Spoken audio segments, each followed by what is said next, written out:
नवाज शरीफ साहब वक्त गुजर जाएगा, ये भी शहबाज शरीफ साहब वक्त गुजर जाएगा, मरियम नवाज साहिबा वक्त गुजर जाएगा। टीएलपी का चीफ साद हुसैन रिजवी इस वक्त कहां है, किस हालत में है? साद हुसैन रिजवी का अगला मैसेज कब आने वाला है? क्या टीएलपी के कार्यकर्ता, टीएलपी के समर्थक साद हुसैन रिजवी की एक यलगार का इंतजार कर रहे हैं और उसके बाद पाकिस्तान में आर या पार हो जाएगा? ऐसा मैं इसलिए कह रहा हूं क्योंकि गोली लगने से पहले टीएलपी के चीफ साद हुसैन रिजवी ने जो आखिरी तकरीर की है, जो आखिरी भाषण साद हुसैन रिजवी का उपलब्ध है, उसमें साद हुसैन रिजवी ने दो टूक शब्दों में क्लियर कट शहबाज शरीफ, नवाज शरीफ और मरियम नवाज, इन तीनों को धमकी देते हुए कहा था कि यह वक्त है, गुजर जाएगा, आगे क्या होगा सोच लेना। यह वीडियो 13 अक्टूबर की रात से थोड़ी देर पहले का है, जिस रात पाकिस्तानी रेंजर्स और पंजाब पुलिस के जवानों ने टीएलपी यानी तहरीके लब्बैक पाकिस्तान के कार्यकर्ताओं पर गोलियां चलाई, क्रैकडाउन किया। कुछ ही घंटों में 250-300 से ज्यादा लाशें बिछा दी। और मरने वाले कौन थे? टीएलपी यानी साद हुसैन रिजवी जिस पार्टी का चीफ है, उसके कार्यकर्ता थे, उसके समर्थक थे। ये लोग इस्लामाबाद तक जाना चाहते थे। ये मुरीद के एक जगह है, वहां ये लोग इकट्ठा हुए थे। शेखपुरा डिस्ट्रिक्ट है, वहां है मुरीद के, और लाहौर से एकदम नजदीक है। अब वो पंजाब में आता है लाहौर, वहां सीएम है मरियम नवाज। मरियम नवाज ने ऑर्डर दे दिया कि साद हुसैन रिजवी और उसके समर्थकों से जितनी सख्ती से निपटा जा सकता है निपटो। फिर क्या था, लाठियां, गोली सब चलने लगी और सैकड़ों टीएलपी के कार्यकर्ता मारे गए। अब आगे बढ़ूं, साद हुसैन रिजवी कहां है, किस हालत में है, यह भी मैं आपको बताऊंगा और पाकिस्तानी सोर्सेस से बताऊंगा जिनसे मैंने खुद बात की है। लेकिन सबसे पहले आप साद हुसैन रिजवी का वो आखिरी मैसेज सुनिए, जिसमें वो पंजाब की एस्टेब्लिशमेंट को, पाकिस्तानी पंजाब की सरकार को खुले शब्दों में धमकी दे रहे हैं और कह रहे हैं कि निहत्तों पे गोलियां मत चलाना, गोलियां चलानी है तो मुझ पे चलाओ, और गोली चल गई। सुनिए पहले साद हुसैन रिजवी का आखिरी भाषण जो 13 अक्टूबर का है। की जा रही है। अभी हमारी मुलाकाती टीम का फोन आया है, वो कहते हैं कि हमारी बातचीत चल रही है, लेकिन इसके बावजूद मैंने उन्हें बताया कि वो जनाब पेशकदमी कर रहे हैं। तो मैं उनसे कहता हूँ, आप हमारे भाई हैं, आपसे हमारी क्या लड़ाई है? आपको वैसे मेरा खून चाहिए तो मैं सबसे आगे आ जाता हूँ, आप गोली मारते हैं। अगर आपको जो भी करना है कर लें, लेकिन हमारे इन पाकिस्तानी भाइयों का खून तो ना बहाएं। और मैं कहना चाहता हूँ कि ठीक है, नवाज शरीफ साहब वक्त गुजर जाएगा, ये भी शहबाज शरीफ साहब वक्त गुजर जाएगा, मरियम नवाज साहिबा वक्त गुजर जाएगा, लेकिन खुदा के लिए इन लोगों को तो देखें, इनका कसूर क्या है? सिर्फ फलस्तीन से इज़हार यकजहती कसूर है। इस ऑपरेशन को रुकवाएं और जिस तरह की बातचीत करनी है, हमारे लोग आपकी कस्टडी में मौजूद हैं, उनसे बात करें। हमारी मुलाकाती दूसरी टीम भी आपके जनाब अभी आपने रोकी हुई है, उनसे भी बातचीत करें। बातचीत के जरिए ही मसला हल करें, वरना कुछ नहीं होगा, पाकिस्तान का नुकसान हो जाएगा। आपने सुना, साद हुसैन रिजवी को यह पता था कि पाक रेंजर्स और पंजाब पुलिस के जो जवान हैं वो एकदम असलहे से, गोले बारूद से रेडी हैं और एक ऑर्डर मिलते ही कत्लेआम शुरू कर देंगे। ये साद हुसैन रिजवी को पता था। इसीलिए उन्होंने जो सुरक्षा बल के जवान थे, पाकिस्तानी सिक्योरिटी फोर्सेस के, उनसे कहा कि भाई लगते हो तुम हमारे, हम पे गोलियां मत चलाना। अगर तुम्हारा कुछ ऐसा मंसूबा है कि गोलियां चलानी है तो मैं आगे आ जाता हूं, मुझे गोलियां मार लो। तब साद हुसैन रिजवी को पता नहीं था कि ऐसा सच हो जाएगा, गोली चल जाएगी। साद हुसैन रिजवी को एक नहीं 3 गोलियां लगी हैं। बिल्कुल कंफर्म रिपोर्ट मैं आपको बता रहा हूं, 3 गोलियां लगी हैं साद हुसैन रिजवी को। और जो वीडियो सर्कुलेट हो रहा था वो वीडियो सही है। और साद हुसैन रिजवी लाहौर के एक हॉस्पिटल में है, उनका इलाज चल रहा है। और साद हुसैन रिजवी के जो समर्थक हैं वो बस अपने बॉस, अपने चीफ, अपने मौलाना साद हुसैन रिजवी के अगली तकरीर का इंतजार कर रहे हैं कि टीएलपी चीफ साद हुसैन रिजवी क्या ऐलान करते हैं। क्या वो अपने समर्थकों से कहेंगे कि रैली रद्द करो? ये इस्लामाबाद तक का जो मार्च हमने निकाला था, गजा के लिए, फिलिस्तीन के लिए, इजराइल के खिलाफ, उस मार्च को क्या रद्द करने का ऐलान होगा, या फिर उस मार्च की, उस जुलूस की, उस प्रदर्शन की कोई नई तारीख आएगी, या फिर साद हुसैन रिजवी कहीं पाकिस्तानी सिक्योरिटी फोर्सेस के खिलाफ आर या पार का ऐलान न कर दे। और साद हुसैन रिजवी पे दबाव भी है। क्यों? 300 से ज्यादा कार्यकर्ता जिसके मार दिए गए हों, वो क्या चुप बैठेगा? वो संगठन क्या चुप बैठेगा? और ये मत भूलिए कि टीएलपी, तहरीके लब्बैक पाकिस्तान, जितना मजहबी संगठन है उतना ही राजनीतिक भी, क्योंकि ये चुनाव भी लड़ता है। 30 लाख वोट पाए थे इसने पाकिस्तान के नेशनल असेंबली के इलेक्शन में। और पाकिस्तान के पंजाब में, जो पंजाब के इलेक्शन हुए थे, स्टेट इलेक्शन, उसकी तीसरी सबसे बड़ी पार्टी है, तीसरी सबसे बड़ी पार्टी है टीएलपी। तो मरियम नवाज को साद हुसैन रिजवी से डबल खतरा है। एक तो ये कि मरियम नवाज से उनकी विचारधारा इत्तेफाक नहीं खाती, दूसरी ये कि साद हुसैन रिजवी राजनीति के मैदान में भी मरियम नवाज की जो पार्टी है, पाकिस्तान मुस्लिम लीग नून, उनको टक्कर दे रहे हैं। और चलिए एक आपको मैं एक आंकड़ा बता देता हूं। ये आंकड़ा जो है ये बताता है कि मरियम नवाज के लिए टीएलपी अब कितनी खतरनाक होती जा रही है। मेरे पास ये आंकड़ा है 2024 में पंजाब में जो प्रोविंशियल इलेक्शन हुए थे, पंजाब स्टेट में, पाकिस्तान के, वहां का ये आंकड़ा है। इसमें पीएमएलएन यानी मरियम नवाज जिस पार्टी से हैं, उसको मिले थे करीब 1 करोड़ 14 लाख वोट। यानी अगर आप इसको परसेंटेज में जोड़ेंगे तो 32% वोट आए थे पीएमएलएन के। दूसरे नंबर पर पीटीआई थे। आपको पता है कि पीटीआई को तो बैन कर दिया गया था, तो पीटीआई के जो नेता थे वो निर्दलीय लड़े, अब उनको पीटीआई ने बैक किया। तो वोटर को पता था कि हाँ, ये इमरान खान का कैंडिडेट है।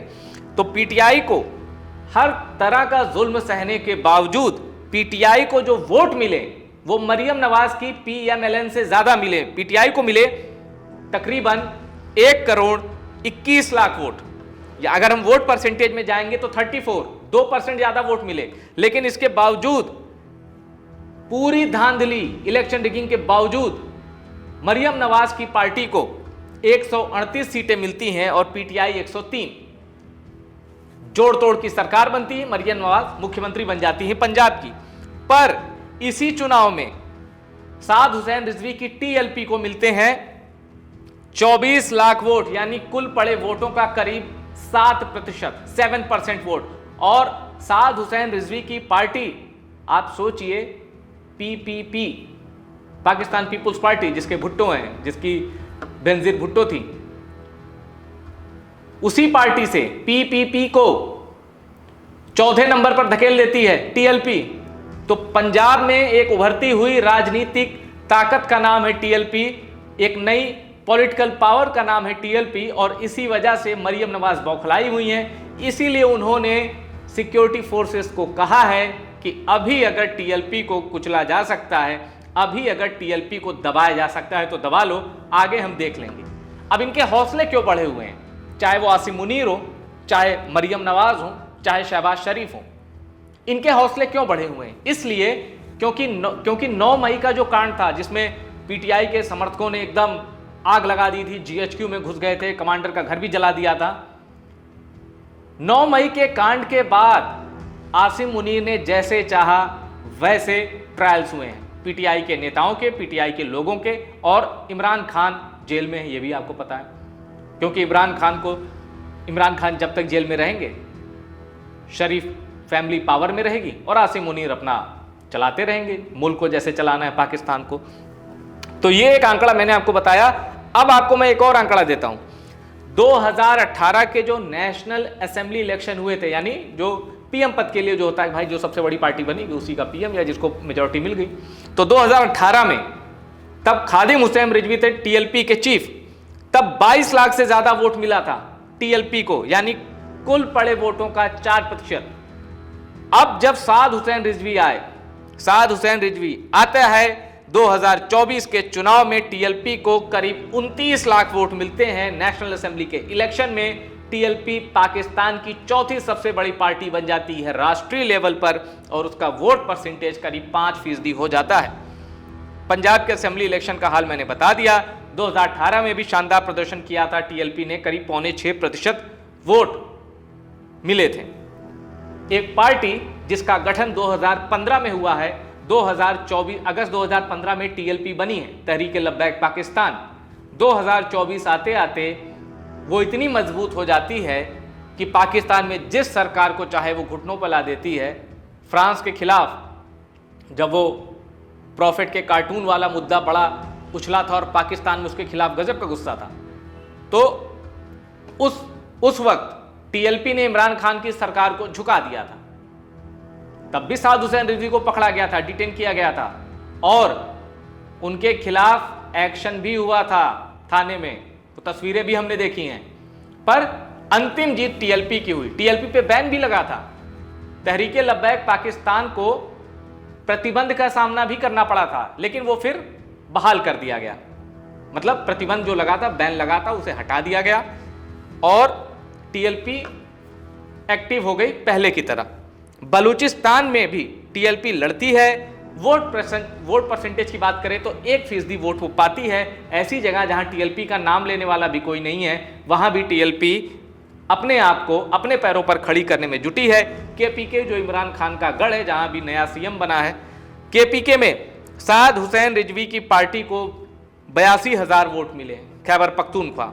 सिंध में देख लीजिए, सिंध में 3,29,000 से ज्यादा वोट, यानी करीब 3% वोट। और 2018 में तो सिंध में कमाल कर दिया था, टीएलपी ने 3 विधायक भी बना लिए थे सिंध के इलेक्शन में और 4,14,000 वोट मिला था। तो पाकिस्तान के जो सूबे हैं उनमें टीएलपी अपनी ताकत बढ़ा रही है। और 13 अक्टूबर को जो एक क्रैक डाउन हुआ है ना टीएलपी के लोगों पर, गुस्सा आसमान पर है। और जिन्हें लगता है, देखिए आप इंटरनेशनल मीडिया देखिए, कोई 10 मौत रिपोर्ट कर रहा है, कोई 11, क्योंकि पाकिस्तान कोई इन्फो बाहर नहीं जाने दे रहा है। पाकिस्तान की सेना, आईएसपीआर, ये जो पूरा खुफिया तंत्र है ना और पूरा जो सूचना तंत्र है, ये खबरें बाहर नहीं जाने दे रहा। पर मैं आपको उन लोगों की जो चश्मदीद हैं, जिन्होंने अपने आंखों के सामने गोलियां चलती देखी, अब मैं आपको उनकी आवाज सुना रहा हूं, जो रो रहे हैं, कह रहे हैं इतनी लाशें गिरी हैं कि पूछो मत, कोई गिन नहीं पाएगा। सुनिए, ये बाइट सुनिए आप। आज सब कुछ खत्म हो गया। सैकड़ों कारकुनार के सिरों पे गोलियां मार दी, साद रिजवी के ट्रक पे गोलियां मार दी, उसने कफन बांध लिया। वो कहता रहा कि पुलिस वालों, रेंजर वालों, तुम मुसलमान हो। अजान हो रही थी, फायरिंग की, तुमने गोलियां बरसाई, सिरों पे गोलियां चलाई। कसूर क्या था? सिर्फ ये कि मुसलमानों के साथ देना है। क्या ये पाकिस्तान दो कौमी नजरिए पे नहीं बना? और अफसोस है मुझे बढ़कर उन लोगों पर जो उलमाए कराम को मैंने फोन किए, फजर से पहले फोन किए, सबको भूल गया। मैं नाम फिर भी नहीं ले रहा कि सबके फोन बंद थे। आज ये बच्चे तड़प रहे, इनका खून तुम्हारी गर्दनों पर है। तुम किस मुंह से दीन पढ़ाओगे, लोगों को दीन सिखाओगे? तो सुन लिया आपने। और अब मैं आपको बताता हूं टीएलपी की सबसे बड़ी ताकत, जिसकी वजह से पाकिस्तान की सेना, पाकिस्तान की सिक्योरिटी फोर्सेस, रेंजर, पुलिस और पाकिस्तान का एस्टेब्लिशमेंट, जिसमें सरकार को भी ले लेता हूं, सेना को ले लेता हूं, पंजाब के, जो पाकिस्तान का पंजाब है उसे भी, और पंजाब के अलावा जो बाकी पाकिस्तान है उसे भी। एक वीडियो बहुत डरा रहा है, टीएलपी से जुड़ा है एक वीडियो, वो बहुत डरा रहा है। इस वीडियो में आप देख सकते हैं कि पाकिस्तानी पुलिस और रेंजर्स गोलियां दाग रही हैं, ओपन फायर कर रही हैं, लेकिन एक प्रोटेस्टर हाथ में डंडा और पत्थर लेते हुए वो रिटेलिएट नहीं कर रहा है, वो काउंटर जवाब नहीं दे रहा है, वो झूम रहा है। मतलब एक अलग ही खुमारी में है वो, यानी कि अगर जान भी चली जाती है तो चली जाए। टीएलपी के समर्थक अपनी पार्टी के लिए इतने वफादार हैं, या कह सकते हैं कि विचारधारा के लेवल पे इतने कट्टर हैं कि ओपन फायर हो रहा है और सामने वो झूम रहे हैं कि गोली लग जाती है, लग जाने दो। वो कहते हैं ना, वो जो चलता है पाकिस्तान में, बच गए तो गाजी, मर गए तो शहीद। तो इस थ्योरी को वो जीते हैं, बच गए तो गाजी, मर गए शहीद। लेकिन अभी साद हुसैन रिजवी को लेकर एक बड़ा सस्पेंस है। 3 गोलियां लगी हैं, लाहौर के अस्पताल में हैं। कोई कह रहा है कि साद हुसैन रिजवी ने अगर एक आवाज दे दी टीएलपी वालों को कि जिसने भी गोलियां चलाई उनसे बदला लेना है, फिर मरियम नवाज क्या, फिर आसिम मुनीर भी नहीं संभाल सकते। पाकिस्तान में विद्रोह का ऐसा बवंडर उठेगा। स्क्रिप्ट रेडी है, अंतिम मोहर साद हुसैन रिजवी की लगनी है और कुछ लोग तो ये भी कह रहे हैं, क्योंकि देखिए थ्योरी हर तरह की चलती है, इस तरफ की भी उस तरफ की, कुछ लोग ये भी कह रहे हैं कि यार जो सिक्योरिटी फोर्स साद हुसैन रिजवी को 3 गोलियां मार सकती है, जो सिक्योरिटी फोर्स साद हुसैन रिजवी को 3 गोलियां मार सकती है, वो उस पहरे में, उस एस्टेब्लिशमेंट के साए में साद हुसैन रिजवी कब तक महफूज रहेंगे अस्पताल में। कहने का मतलब साद हुसैन रिजवी की जान को खतरा है। अगर वो गोलियों के जख्म से बच भी गए तो भी पंजाब की हुकूमत, क्लियर कट ऑर्डर है पंजाब की हुकूमत का कि साद हुसैन रिजवी को एलिमिनेट करना है, ये नहीं चाहिए।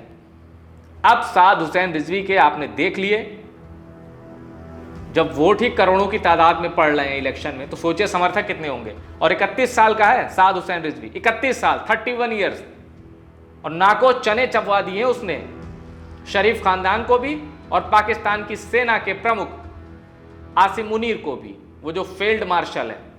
और ये देखिए मेरे पास एक तस्वीर है, इनफैक्ट 2 तस्वीरें आपको दिखाऊंगा मैं। एक ये तस्वीर चल रही है, आसिम मुनीर की पिक, और इस पे लिखा है the butcher of Pakistan. In fact the butcher of मुरीद के लिखा है, पर ये द बुचर ऑफ पाकिस्तान ही है, क्योंकि अब इन्होंने जो चिंगारी भड़काई है वो आग की शक्ल ले लेगी और इनके लिए फिर संभालना मुश्किल हो जाएगा। क्यों? क्योंकि अपनी ही आवाम पर सेना का इस्तेमाल ये कैसे करेंगे। सिक्योरिटी फोर्सेस का तो कर दिया, अब टीएलपी जो ताकत दिखाएगी वो सेना से संभलेगी, रेंजर्स और पुलिस के बूते का नहीं है। अब एक तस्वीर मैं आपको और दिखाऊंगा, साद हुसैन रिजवी की पाकिस्तानी झंडे के साथ तस्वीरें शेयर की जा रही है और कहा जा रहा है कि भाई मुल्क के इतिहास का ये सबसे बहादुर लीडर है। अब अभी तक तो साद हुसैन रिजवी गोली खा के झुके नहीं हैं, आगे देखते हैं, आगे साद हुसैन रिजवी का जो भी फैसला होगा वही ये तय करेगा कि ये कितने बहादुर हैं, कितने दिलेर हैं। अभी तक तो इनकी दिलेरी को पूरे नंबर। लेकिन फिर मैं कह रहा हूं, जैसा कि आपने सुना, 250-300 से ज्यादा टीएलपी के कार्यकर्ताओं की हत्या हुई है। किसने की है? पाकिस्तानी सुरक्षा बलों ने।